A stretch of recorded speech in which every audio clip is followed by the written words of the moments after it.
Well, we continue to keep track of the situation in the Goa Medical College, from where very high number of fatalities are being reported on a daily basis. And what we found is that even now there are patients lying on the floor on mattresses instead of hospital beds.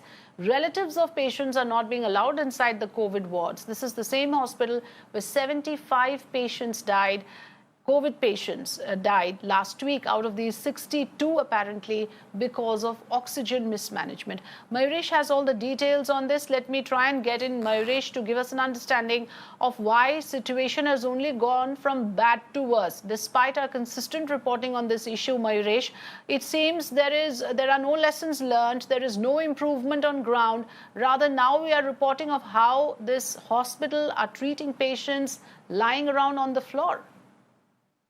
Afrida, this is we can say one of the biggest government facility or medical facility of Goa government in Goa, the Goa Medical College. And if you could see, this is a COVID ward, the visuals which are showing to our viewers.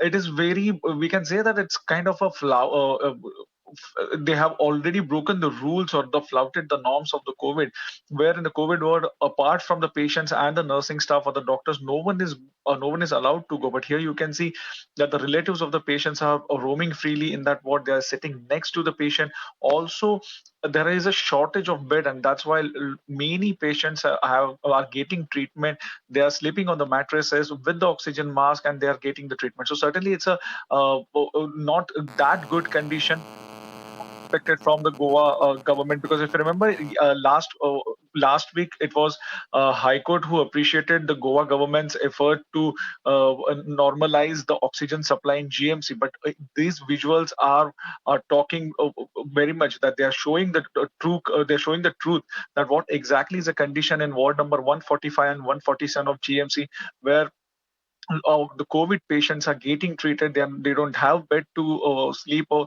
they are sleeping on the mattresses on the floor, and they are getting treatment. So certainly, whenever the Goa, we have raised the question to the Goa government, especially to the health minister and CM of Goa, Pramod Sawant, we haven't got any response. In last press conference, when the question was asked to CM about the deaths due to the shortage of oxygen, he preferred not to answer the question and leave that particular press conference. So certainly, Goa government needs to answer this. Why such treatment is getting? Because as I said, this is one of the biggest medical facility in Goa. It's a government facility where people come there, or people who cannot afford the private hospital and their charges. That's why people do come there, and you can see that how what kind of treatment they are getting. They don't have enough beds. That's why All right. patients are getting treated. Okay, thanks for joining us, Mayuresh, with the latest on this. We'll keep track of the ground situation in Goa with you over the course of our next bulletins as well. Thanks for now.